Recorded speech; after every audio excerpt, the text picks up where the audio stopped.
ప్రభుత్వం ఈ నెల 26 నుంచి అమలు చేయనున్న 4 పథకాలకు సంబంధించి లబ్ధిదారుల ఎంపిక పారదర్శకంగా జరుగుతుందని మహబూబ్ నగర్ ఎమ్మెల్యే ఎన్ఎం శ్రీనివాస్ రెడ్డి తెలిపారు. వార్డు నంబర్ 20 బ్రైట్ స్కూల్ దగ్గర మర్లు ప్రాంతంలో జరుగుతున్న ప్రజాపాలన వార్డు సభను స్వయంగా ఆయన పరిశీలించారు. ప్రజలు ఇచ్చిన దరఖాస్తులను స్వీకరించారు. అనంతరం ఆయన మాట్లాడుతూ ప్రభుత్వం అమలు చేయనున్న రైతు భరోసా, ఇందిరమ్మ ఆత్మీయ భరోసా, ఇందిరమ్మ ఇల్లు, నూతన రేషన్ కార్డుల జారీ పథకాలకు ప్రజలకు తెలియజేసి వారి అభిప్రాయాలను సేకరించడానికి పట్టణాల్లో వార్డు సభలు, గ్రామాల్లో గ్రామ సభలు ఏర్పాటు చేశామన్నారు.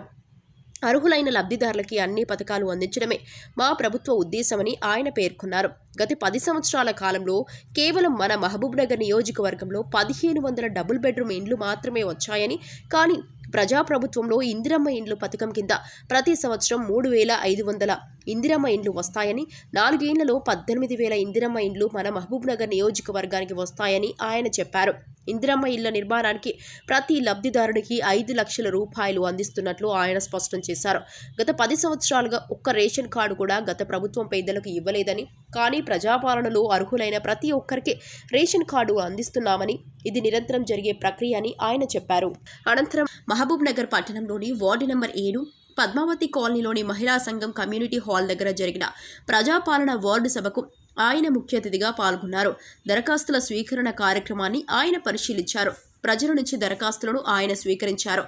అనంతరం ఆయన మాట్లాడుతూ ప్రభుత్వం ఈ నెల 26 నుంచి అమలు చేయనున్న రైతు భరోసా, ఇందిరమ్మ ఆత్మీయ భరోసా, రేషన్ కార్డులు, ఇందిరమ్మ ఇండ్లకు సంబంధించిన అర్హులైన వారిని గుర్తించేందుకు పట్టణాల్లో ప్రజాపాలన వార్డు సభలు, గ్రామాల్లో ప్రజాపాలన గ్రామ సభలు నిర్వహిస్తున్నట్లు ఆయన తెలిపారు.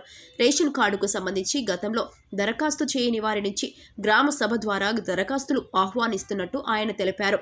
ప్రభుత్వం ఎంతో ప్రతిష్టాత్మకంగా అమలు చేయనున్న ఈ 4 పథకాలు అర్హులైన ప్రతి ఒక్కరికి అందజేస్తామని ఆయన స్పష్టం చేశారు. ప్రజలకు ఎలాంటి అపోహలు, అనవసర ఆందోళన అవసరం లేదని ఆయన తెలియజేశారు. జాబితాలో లేని వారు వార్డు సభల ద్వారా దరఖాస్తు చేసుకోవచ్చని, వీలు పడని వారు ఈ నెల 26 తర్వాత ఎప్పుడైనా మండల కార్యాలయంలో ప్రజాపాలన సేవా కేంద్రాలకు వెళ్లి సంబంధిత పత్రాలను జత చేస్తూ దరఖాస్తు చేసుకోవచ్చని ఆయన సూచించారు. ప్రభుత్వం వచ్చినప్పటి నుంచి కూడా దీని మీద ఆలోచన చేస్తూ ఉన్నాం. ఎన్నోసార్లు అప్లికేషన్స్ తీసుకున్నాం. మొట్టమొదటిసారి మేము అధికారంకి వచ్చిన తర్వాత అప్లికేషన్ తీసుకొని ప్రతి వార్డుకు పోయినాం. వాటన్నిటిని కూడా దరఖాస్తులు తీసుకొని వాటన్నిటిని కంప్యూటరీకరణ చేసినాం. అయినా కొంతమంది మిగిలిపోయిండ్రు. మళ్ళీ ఫ్రెష్గా మున్సిపాలిటీల్లో అప్లికేషన్ ఇచ్చుకోమని చెప్పినాం. ఇంకా కొద్దిమంది మిగిలిపోయిండ్రు.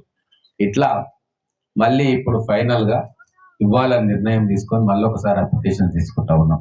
అర్హులైన ప్రతి ఒక్కరికి కూడా ప్రభుత్వ పథకం అందాలని చెప్పి ఎన్ని రకాలుగా అప్లికేషన్స్ తీసుకుంటా ఉన్నాం. ఇక పనికిమాలిన వాళ్ళు కొందరు అంటే ఎన్నిసార్లు అప్లికేషన్ తీసుకుంటారు అని, ఎన్నిసార్లు అంటే అన్నిసార్లు తీసుకుంటాం.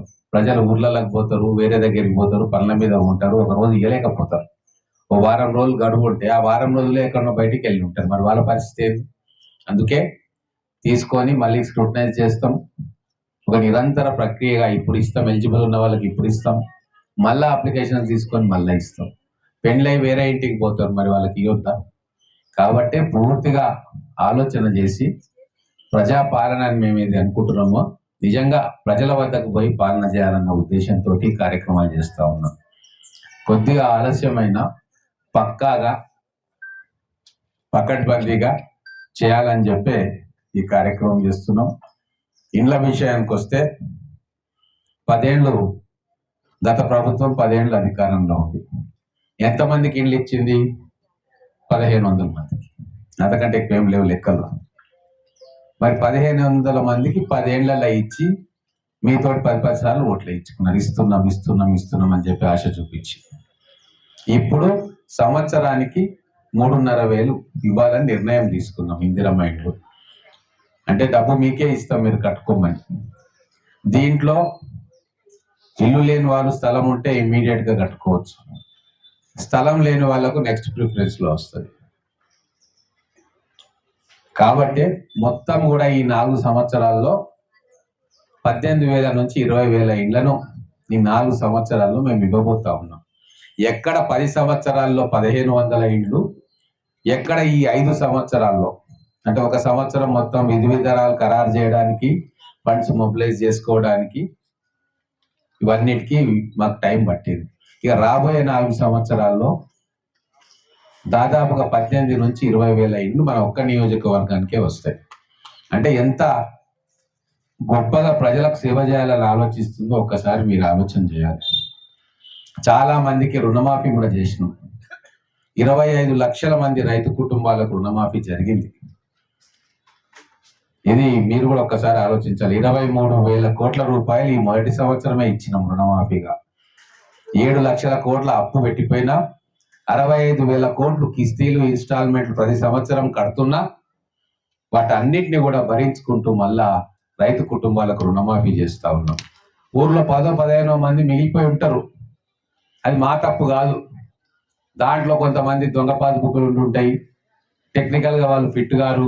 2 లక్షల కంటే ఎక్కువ రుణం ఆ కుటుంబంలో తీసుకొని ఉంటారు. లేదు ఒక దగ్గర రుణం తీసుకొని ఇంకో దగ్గరికి వెళ్ళిపోయి ఉంటారు. ఆ టెక్నికల్ ఇబ్బందులు ప్రతి దగ్గర వస్తాయి. అది 10 నుంచి 15%. కానీ 85% మంది రైతులకు రుణమాఫీ చేసినాం. ఇది వాస్తవం. 25 లక్షల కుటుంబాలు రుణ విముక్తి అయినాయి.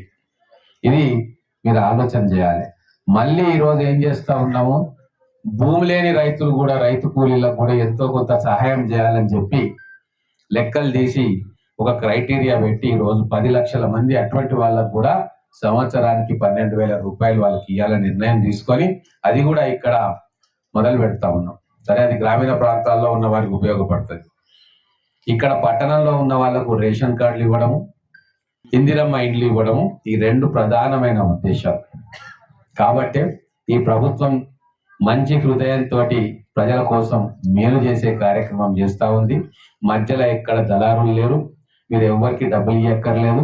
అప్లికేషన్ తీసుకొచ్చి మున్సిపల్ ఆఫీసుల్లో ఇట్లా వార్డు సభల్లో మీరు ఇస్తే అది ఆటోమేటిక్గా ఎంట్రీ అయిపోయి ఒక్కొక్కరికి కూడా రేషన్ కార్డు వస్తుంది. ఎలిజిబిలిటీ ఉన్న వాళ్ళకే రేషన్ కార్డు వస్తుంది. అది కూడా గుర్తుపెట్టుకోండి. మనము ప్రభుత్వం ఇచ్చే సంక్షేమ పథకాలు పేదలకు అందాలి. కాబట్టి ఎలిజిబిలిటీ క్రైటీరియా చూసుకొని అధికారులు రేషన్ కార్డు శాంక్షన్ చేస్తారు. మేము కూడా మళ్ళీ స్క్రూటినీ చేస్తాం. దాంట్లో ఎవరైనా మిగిలిపోతే మళ్ళీ అప్లికేషన్స్ పెడితే దాంట్లో అర్హులైన వాళ్ళకు మళ్ళీ ఇస్తాం. ఇది ఒక నిరంతర ప్రక్రియ. ఈరోజు అయిపోతే ఇంకా మాకు కాదు అని చెప్పి మీరేం ఇబ్బంది పడక్కర్లేదు. ఈ రోజు ఎలిజిబిలిటీ క్రైటీరియాకి వచ్చిన వాళ్ళందరికీ ఇస్తాం.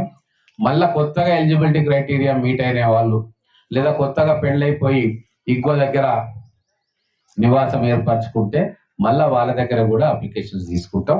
ఇది ఒక 4 సంవత్సరాలు కూడా అందరికీ కూడా పేదవాళ్లకు ప్రభుత్వం సహాయం చేయాలన్న ఉద్దేశంతో ఈ కార్యక్రమాన్ని చేస్తా ఉన్నాం. కాబట్టి మీరందరూ కూడా దీన్ని సద్వినియోగపరచుకోవాలని చెప్పి కోరుకుంటూ, ఇంకా ఎవరైనా మిగిలిపోతే మీకు తెలిసిన వాళ్ళు ఎవరైనా ఉండి మీటింగ్లలో రాకపోతే మున్సిపల్ ఆఫీస్కి పోయి కౌంటర్ ఉంది, అక్కడ మున్సిపల్ ఆఫీస్లో కూడా మీరు అప్లికేషన్ ఇవ్వండి.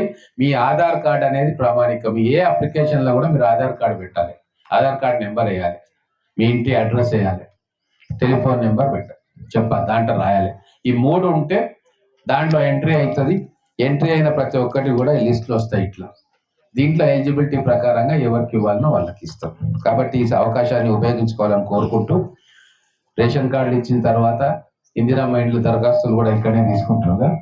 ఇందిరమ్మ ఇండ్ల దరఖాస్తులు తీసుకుంటున్నారు. ఏది కూడా ఫైనల్ కాదు. తర్వాత ఈ అప్లికేషన్స్ అన్ని వచ్చినాక స్క్రూటినైజ్ జరుగుతుంది. స్క్రూటినీ అయిన తర్వాత మొదటి విడతగా, 2వ విడత, ఇట్లా ఒక్కొక్కటి మొత్తం వస్తాయి. అర్హులైన ప్రతి ఒక్కరికి కూడా ఇచ్చే ప్రయత్నం మేము ఖచ్చితంగా చేస్తామని తెలియజేసుకుంటూ, ఈ కార్యక్రమానికి ఇంత పెద్ద ఎత్తున మీరు అందరూ తరలి వచ్చారు. మీ అందరికీ ధన్యవాదాలు.